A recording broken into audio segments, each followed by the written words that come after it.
여러분 안녕하세요. 찾아가는 새벽기도 시카고 한인제일연합감리교회 조선영 목사입니다. 오늘도 변함없는 주님의 은혜와 평강이 저와 여러분의 삶의 종일 풍성하기를 기도합니다. 오늘 말씀은 사도행전 21장 27절에서 40절까지 말씀입니다. 제가 읽어드리지요. 그 이래가 거의 참에 아시아로부터 온 유대인들이 성전에서 바울을 보고 모든 무리를 충동하여 그를 붙들고 외치되 이스라엘 사람들아 도우라. 이 사람은 각 처에서 우리 백성과 율법과 이곳을 비방하여 모든 사람을 가르치는 그자인데 또 헬라인을 데리고 성전에 들어가서 이 거룩한 곳을 더럽혔다 하니 이는 그들이 전에 에베소 사람 드로비모가 바울과 함께 시내에 있음을 보고 바울이 그를 성전에 데리고 들어간 줄로 생각함이러라. 온 성이 소동하여 백성이 달려와 모여 바울을 잡아 성전 밖으로 끌고 나가니 문들이 곧 닫히더라. 그들이 그를 죽이려 할 때에 온 예루살렘이 요란하다는 소문이 군대의 천부장에게 들리매 그가 급히 군인들과 백부장들을 거느리고 달려 내려가니 그들이 천부장과 군인들을 보고 바울 치기를 그치는지라. 이에 천부장이 가까이 가서 바울을 잡아 두 쇠사슬로 결박하라 명하고 그가 누구이며 그가 무슨 일을 하였느냐 물으니 무리 가운데서 어떤 이는 이런 말로 어떤 이는 저런 말로 소리치거늘 천부장이 소동으로 말미암아 진상을 알 수 없어 그를 영내로 데려가라 명하니라. 바울이 층대에 이를 때 무리의 폭행으로 말미암아 군사들에게 들려가니 이는 백성의 무리가 그를 없이하자고 외치며 따라가미러라.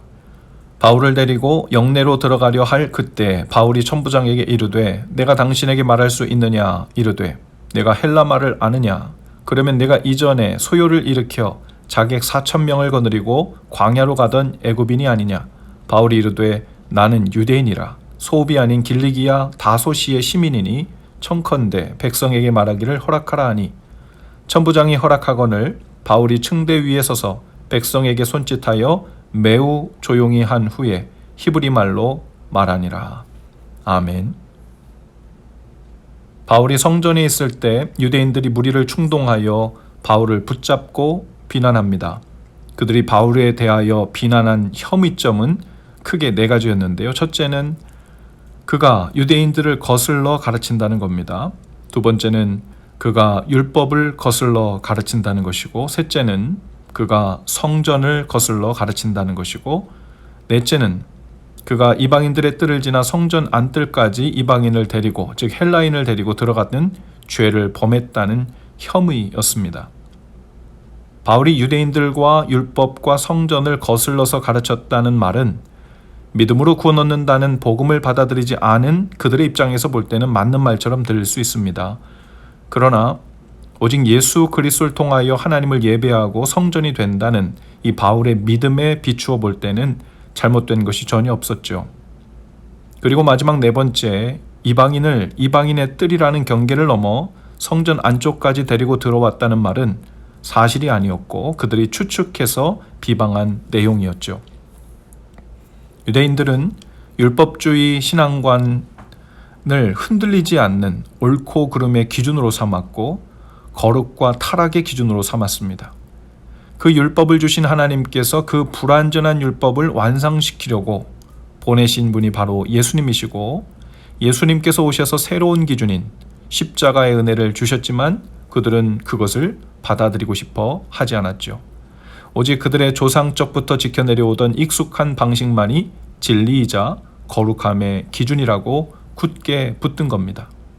그 기준으로는 예수님도 율법을 반한 사람이고 유대인을 거스리는 사람이고 성전을 거스리는 이단자였고 바울도 마찬가지라고 생각한 겁니다.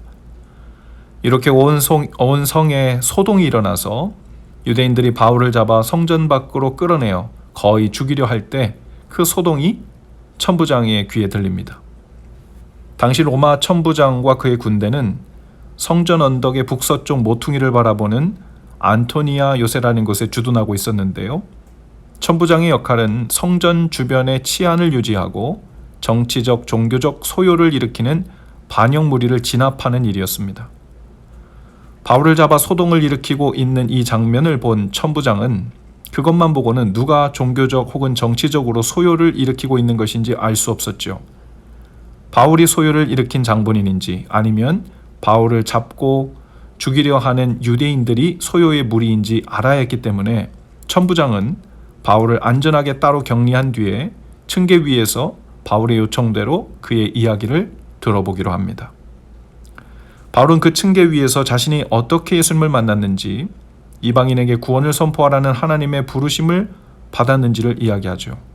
바울은 자신이 죄가 없음을 변명하기 위해서 말하는 것이 아니라 이 기회를 이용해 복음을 선포하고 있었던 것입니다.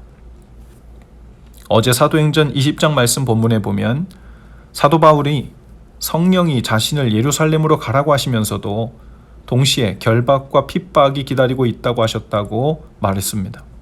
아마도 바울은 이 층계에 서서 연설을 시작할 때쯤에 이것이 성령께서 예비하신 바로 그것이구나 하고 생각했을 것 같습니다. 유대인들은 바울을 결박하여 핍박했습니다.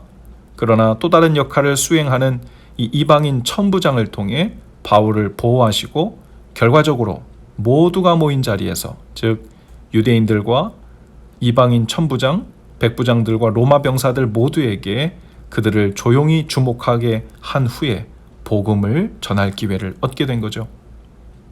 바울은 빌립보에서도 옥에 갇히기도 했지만 그의 관심은 오직 복음이 전파되는 것이었습니다. 빌립보서 1장 12절에서 그는 말합니다. 형제들아, 내가 당한 일이 도리어 복음 전파의 진전이 된 줄을 너희가 알기를 원하노라.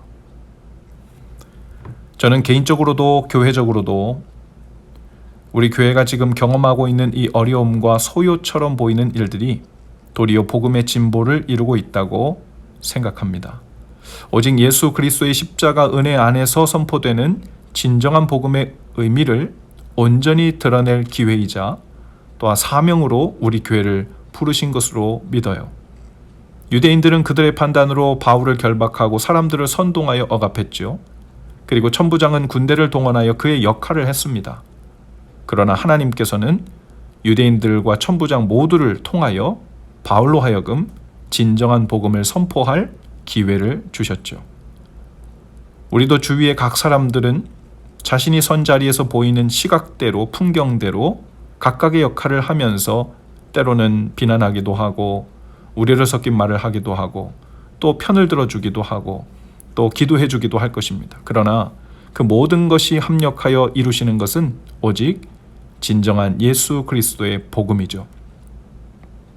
하늘의 선을 넘어 이 땅에 오신 예수님께서 또 이 땅의 선과 경계를 다니시며 이방인들과 문둥병자들과 세리와 창녀와 죄인들을 찾아가 친구가 되어주시고 하나님 나라로 그들을 초청하신 것처럼 우리도 예수님의 제자로서 주님께서 가신 바로 그 길을 가도록 부르심 받은 것이죠. 주님이 먼저 가신 길은 사람들의 오해나 비난을 피하는 길도 아니고 그렇다고 칭찬과 인정을 받는 길도 아니었습니다. 오직 한 영혼을 구원하시려고 하늘의 선을 넘어 독생자 아들을 이 땅에 보내신 그 하나님 아버지의 마음을 따라 행하는 길이었죠. 이 길이 우리가 따라야 하는 길인 줄로 믿습니다. 그 길을 담대하게 그러나 지혜롭게 따르기 위해서 오늘 우리에게 허락된 각 삶에서 그리고 교회 공동체로서 우리는 어떤 길로 다니며 주님을 따라야 할지 인도함 받는 복이 있기를 주님의 이름으로 축복합니다. 기도하시겠습니다.